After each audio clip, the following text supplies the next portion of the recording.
बड़ा principled argument है prime minister of Pakistan का कि तहद्दे क़यामत की सारी उम्र तक तो ज़ाहिर है क्लोज डाउन नहीं रह सकता था, किसी न किसी स्टेज पे ज़िंदगी को आगे चलना है, इसलिए प्राइम मिनिस्टर ने उसमें रिस्क लेने का फ़ैसला किया और वो प्राइम मिनिस्टर की जिम्मेदारी थी कि वो रिस्क ले रहे थे सोच समझ के।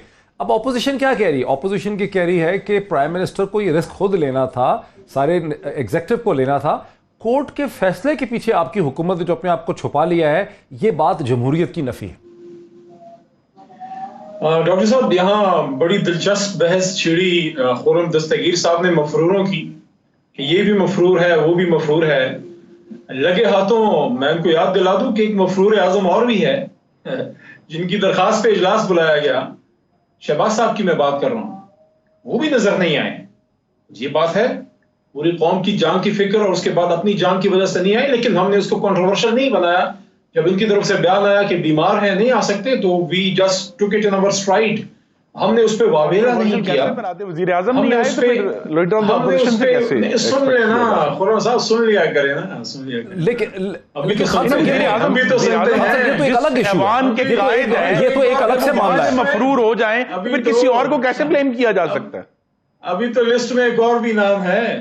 बड़े मफरूरों की बात खुर्रम साहब करें, एक और भी मफरूर है डॉक्टर अपना पीरजादा साहब, मलक मकसूद। ये तो एक अलग इशू है, ये तो एक अलग इशू है। शहबाज शरीफ फिर बात कर लेते हैं, एक अलग इशू है। 1.5 अरब रुपए का मफरूर एक चपरासी के नाम पे कम नहीं बनी, तो मफरूरों की बात नहीं। मेरी गुजारिश है, अगर हमने ये दोबारा चीजें खोल ली है ना, ये एक अलग मामला है। जो 107 अरब के खड्डे पेशावर में नजर आ रहे हैं, पेशावर के शहरियों को, उसका जिम्मेदार कौन है? मालम जब्बा में जो अरबों का फ्रॉड हुआ, उसका जिम्मेदार ये एक अलग मामला है। आपने 1 अरब दरख्त लगाने थे और 1 करोड़ भी नहीं लगे, उसमें भी अरबों खाएंगे, उसका जिम्मेदार कौन है? जो दवाइयों में अरबों खाएंगे, उसका जिम्मेदार कौन है? एलपीजी में अरबों खाएंगे, जो आटे और चीनी में 200 अरब खाएंगे, उसका जिम्मेदार कौन है? मेरी गुजारिश है, जब आप खाएंगे ना, मेरे पास भी पूरी लिस्ट है, तो अगर बात करनी है रुके प्लीज। सर एक सेकंड रुक जाता रहा। सर एक सेकंड रुक जाए। अली मोहम्मद खान साहब, ये आप बात को अली मोहम्मद खान साहब, ये तो स्किलफुली आप बात को हटा रहे हैं। असल सवाल तो ये है कि आपकी गवर्नमेंट अपने आप को अदालत के पीछे छुपा रही, उसका जवाब दे दें, क्योंकि ये तो आपने जिम्मेदारी लेनी है कि आपका फैसला सही है ये नहीं है, एनसीओसी समेत। वो उसका जवाब दे दें, फिर हम शहबाज शरीफ साहब पे चले जाते। चले मैं उस पे आता हूं। मैं शहबाज शरीफ साहब के उन चपरासी शहबाज शरीफ की बात इसके बाद कर ले। जो 1.5 नहीं, मैं अभी पूछता हूं खुर्रम दस्तगीर से, मैं प्रॉमिस करता हूं आपसे, आप इसका जवाब दे दें, फिर हम शहबाज शरीफ साहब पे आ जाते हैं। इसका जवाब दे दें कि आप आपको अदालत के पीछे छुपा रहे हैं। अदालत की तो जिम्मेदारी है, जिम्मेदारी तो आपकी है। इनकी इंफॉर्मेशन के लिए बता दूं, वो शहबाज शरीफ साहब के मॉडल टाउन के 55 वाले उस प्रोजेक्ट में वो चपरासी था। शायद खुर्रम साहब को पता ना हो, शरीफ साहब आ जाते हैं। 1.5 अरब रुपए की 1.5 अरब रुपए की, चले छोड़े, अदालत वाली बात पे आते हैं। अदालत सर एक सेकंड, कायरा साहब, खुर्रम दस्तगीर साहब, उनको जवाब देने दें। अली मोहम्मद खान साहब, हम शहबाज शरीफ साहब को डिस्कस कर लेते हैं, हमारे पास 7-8 मिनट हैं। आपकी हुकूमत अपनी जिम्मेदारी नहीं ले रही, अदालत के पीछे अपने आप को छुपा रही है, ये बेसिक सवाल है, इसका मुख्तसरन जवाब दे दें। कल को ये चीज वर्क नहीं करती तो डॉक्टर साहब की जिम्मेदारी है कि आपकी जिम्मेदारी? डॉक्टर साहब, इसका सिंपल सा जवाब है कि अगर तो हम कोई ऐसी बात आज कर रहे हैं जो हमने पिछले 2.5 महीने में नहीं की, तो आपकी बात दुरुस्त है। हम किसी अदालत के या सुप्रीम कोर्ट के पीछे नहीं छुपते, हम सुप्रीम कोर्ट की इज्जत करते हैं, हमारा स्टेट ऑर्गन है, हम उनके पीछे नहीं छुप रहे। सुप्रीम कोर्ट ऑफ पाकिस्तान के फैसले ने इमरान खान साहब का जो स्टैंड था उसको सपोर्ट किया है। उन्होंने क्या बात की है देखें, मॉल्स, मार्केट्स, शॉपिंग प्लाजाज और बाजार ये खोलना, उनकी बात क्या है? उनकी बात ये है, ऑनरेबल जज साहबान की राय ये है, उनकी फैसले की जस्ट ये है, उसका क्रक्स ये है, कभी नहीं कहा कि शॉपिंग मॉल खोल दें, कि आप सुने ना कि आप जो है बिजनेस को चलने दें। ने तो कभी नहीं कहा कि शॉपिंग मॉल खोल दें, कम्युनिटी आप स्मार्ट लॉकडाउन की बात को चलने दें। देखिए, खान साहब ने क्या बात की? खान साहब ने हमेशा ये बात की कि हम एक तरफ एहतियात करेंगे, एसओपीज फॉलो करेंगे, मुल्क के तमाम डॉक्टरों को स्मार्ट लॉकडाउन ये है कि आपने चंद, सर सुन लिया करें ना, सुन लिया करें खुर्रम साहब, कि इमरान खान साहब सुप्रीम कोर्ट ने कहा हमने बिजनेसेस को में जिस तरह WHO ने रेकमेंड किया था उस लेवल की वसी टेस्टिंग करेंगे, भी नहीं कहा है। डॉक्टर भाई, मैं बात पूरी कर लूं? अच्छा चलें, अब इस पे बहुत बहस हो चुकी, इस पे बहुत ڈاکٹر صاحب سر اس پہ بہت بحث ہو چکی ہے, عوام سارا سن چکی ہے سر, آپ کا پرسپیکٹو سب کا آگے ہے. خرم دستگیر صاحب جو بار بار شہباز شریف صاحب کی بات اٹھ رہی ہے وہ یہ ہے کہ آج شبلی فراز صاحب نے آج یہ الزام بھی لگا دیا ہے کہ شہباز شریف صاحب عجیب بے تکی باتیں کر رہے ہیں, ان سے احتساب کی اور کرپشن کی بات ہو رہی ہے, وہ کہہ رہے ہیں الیکشن کروا لیے جائیں. اس پہ آپ کی پارٹی کا کیا موقف؟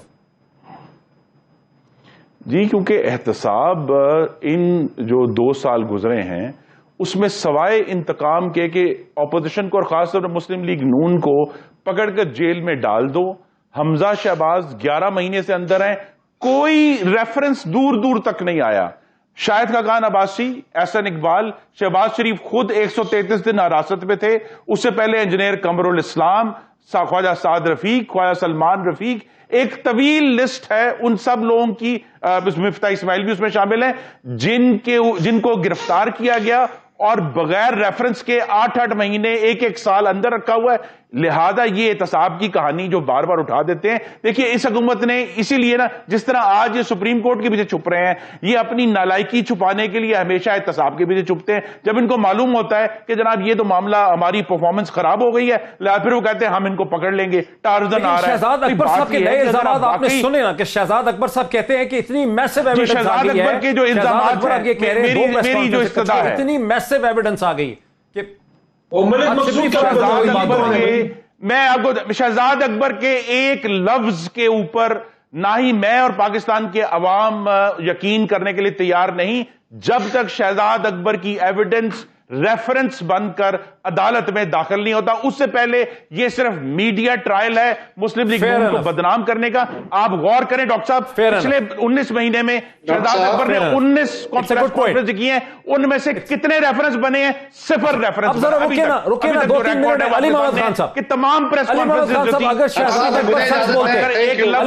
عدالت میں داخل نہیں ہوا, تو یہ کس قسم کی پریس کانفرنس ہے؟ یہ میڈیا ٹرائل بند کریں اور عدالت کے اوپر انصاف کریں, اور جب عدالت میں جاتے ہیں پھر بات چلتا ہے کہ 1 سال لوگوں کو جیل میں رکھا ہے اور ریفرنس نہیں بنا سکے.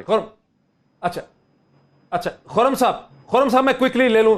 علی محمد خان صاحب, بات بہت وزنی کر دی ہے خرم دستگیر نے کہ اگر شہزاد اکبر کے پاس ایویڈنس ہے تو پھر ریفرنس کیوں نہیں بن پا رہا. بس اس کا جواب دے دیں, پھر میں ذرا قائرہ صاحب سے بھی لے لوں. دیکھیں ریفرنس تو ظاہر ہے, اگر کریڈیبل ایویڈنس ہے تو اس کا بنے گا. کچھ باتیں مذاق میں ہوتی ہیں اور کچھ سیریس ایک سوال ہے. خرم دستگیر صاحب موجود ہیں, ہم تینوں جو ہے مطلب الیکٹڈ ممبرز آف پارلیمنٹ ہیں یا رہے ہیں. قائرہ صاحب آپ کے فیڈرل منسٹر رہے ہیں, خرم صاحب عوام کی طاقت سے آتے ہیں, مجھے بھی عوام نے منتخب کیا ہے 2 دفعہ. ہم پہ لازم ہے کہ ہماری اگر وفاداری اپنے لیڈر یا جماعت سے ہو تو اس سے زیادہ وفاداری ریاست اور عوام سے ہو. اور ایک سمپل سا سوال ہے, میرے پاس ڈیٹا ہے, ہو سکتا ہے غلط ہو, ڈیٹا یہ ہے کہ ماڈل ٹاؤن K55 میں واقع شہباز شریف گروپ کے ہیڈ آفس میں بطور چپڑاسی کام کرنے والے ملک مقصود کے نام پہ front company Maqsood and company کس نے بنائی؟ دوسرا, مقصود اینڈ کمپنی کے اکاؤنٹ میں 1.5 ارب روپے کی پارلیمان کوئی کمیٹی بناتا ہے, وہ مفروض ہو گیا. باقی الزامات وقت نہیں ہے, عدالت میں جائیں یا پارلیمان میں جائیں, اس کے علاوہ ہم کسی کو جواب وہی بات دہرا رہے ہیں. ادھر بھی جائیں گے سر. ویسے اگر آپ کے پاس سر رک گئے, آپ دونوں رک جائیں سر, وہ جواب آ گیا آپ کا. قائرہ صاحب یور لاسٹ ورڈ. ڈاکٹر صاحب بڑی سمپل بات ہے, پاکستان کا 200 ارب ڈالر باہر پڑا ہوا ہے اور ہم نے واپس لانا ہے. یہ شہزاد اکبر نے کہا تھا, اس کو کوئی $1 آیا یا آنے کا امکان ہے. پاکستان سے 10 ارب ڈالر ہر مہینے باہر فلائی کرتا ہے, ہم روک لیں گے. شہزاد اکبر نے کہا 1 پیسے کا 1 پائی کا بھی اس پہ کوئی واپسی ہوئی ہے. شہزاد اکبر نے کہا ہمارے پاس سالڈ ایویڈنسز ہیں. پرویز مشرف کے دور میں بھی احتساب کمشنر یہی تھے صاحب, اس دور سے لے کے آج تک ان کے پاس سالڈ ایویڈنسز تھے. سپریم کورٹ نے کیا کہا, ہائی کورٹوں نے کیا کہا, نیب کی عدالتوں نے کیا کہا, نیب کے ثبوتوں کے اوپر کیا کہا, حکومت کو کیا کہا, FIA کو ہمیں چھوڑ دیں, ان کے ثبوتوں کا کیا صورتحال ہے. اسی طرح کی ایک رام لیلا وہ ہر روز سنا دیتے ہیں بیٹھ کے. اور میں سمجھتا ہوں کہ مسلم لیگ کو ان کے خلاف بالکل طے کرنا چاہیے کہ ان کے خلاف سو کرے. اچھا ایک بات پہ ایگری کرنا چاہتا ہوں میں، اگر آپ کی اجازت ہو ڈاکٹر صاحب، وہ یہ ہے کہ اس بات سے میں ایگری کرتا ہوں کہ بالکل ریفرنس بننا چاہیے، لیکن اس بات سے یہ میرے ساتھ ایگری کرے انفارچونیٹلی مجھے بڑا افسوس ہے کہ وقت ہی ختم ہو گیا، بالکل مجھے آپ سب کو روکنا پڑے گا۔ پاکستان کی تینوں بڑی سیاسی جماعتوں کا انتہائی تیز و تند موقف جو ہے آج کی سیاست کے ایشوز پہ آپ نے سنا، فیصلہ ناظرین آپ کا ہی ہے، آپ ہی کا فیصلہ ہے۔ آج اتنا ہی، پھر آپ سے کل ملاقات ہوتی ہے، بہت شکریہ۔